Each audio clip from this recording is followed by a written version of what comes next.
Hey everyone, today's exercise that I want to talk about is the windmill. Now, you can do this exercise with a kettlebell or a dumbbell.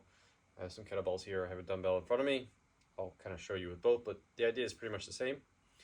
Um, the the idea of this exercise is to work on some of your hinging motions. So you're going to hinge to kind of lower yourself, much like you'll hinge to lower yourself in a deadlift or in a RDL or Romanian deadlift. But that hinging pattern is kind of the same between a deadlift and what you're going to do here in the windmill. And basically, you're going to hinge, but you're going to load just one side and lower yourself down so you can touch your hand. So without any weight, you can try it without any weight to start out with, which is a good exercise to do. You're going to raise your hand, one arm up here. You can do it on both sides. Raise one arm up, and you're just going to hinge. Rotate a little bit so your head is facing the ceiling as you lower yourself down.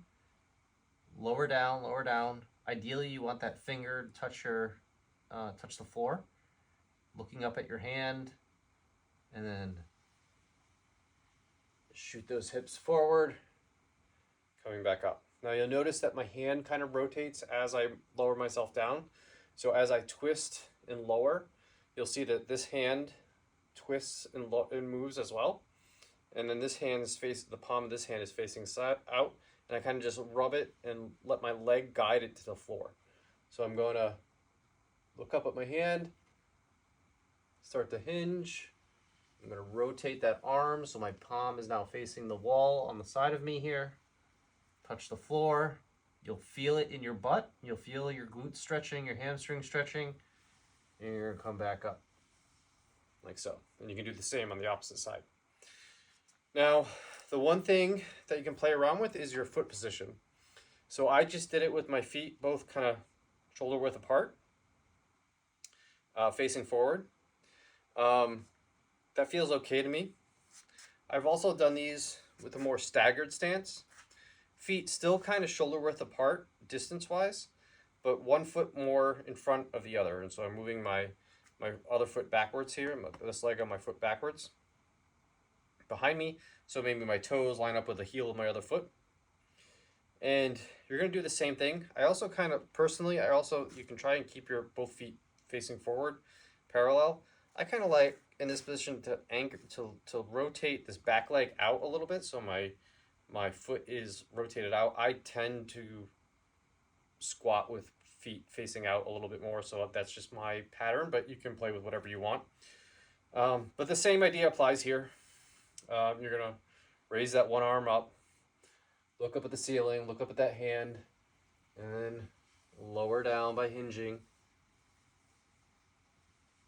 And rotate that arm so it's facing the wall, touch the ground, and come back up. Now, when you stagger your stance like this, you're probably going to feel more of a stretch in one leg than the other. So like that time, I felt it more in the back of the leg that's back, right? So in the back of my hamstring and my glute on that side, as opposed to the side that's facing forward. Either way is okay. It's whatever you're most comfortable with. And especially, it doesn't really matter if you're just working this one side at the moment, because you're going to switch and do it on the other side anyways. The other thing that you'll notice when you do add weight, so whether you use a dumbbell or a kettlebell, is that when you do this, when you have the weight in your hand, like this, start out with the kind of staggered stance. As you lower down, you're going to feel the side of your body work too, right? So to balance the weight and especially coming back up, you're going to feel this side of your body work, right? It's muscles in your back on the side, all this over here. It's a good exercise for those muscles as well. Also, obviously, your arms stabilizing that weight, your shoulders stabilizing that weight. Those are all going to work as soon as you start adding weight. It's a tough movement, so I really recommend kind of staying in the 3 to 5 rep range. Really focus on feeling the right muscles and getting the movement pattern down right. So even if you start out by not doing any weight, I suggest that just to make sure you're doing it right. It feels right. So people, like I said, people can get stuck up with like, oh, this doesn't feel right as I bend or twist or whatever. So I also always suggest like people start playing around with the various foot positions, see which ones wider, narrower stance, staggered stance, all that stuff. Play with the various foot positions, find a position that feels good for yourself, and then stick with that. And then you can start playing with adding weight.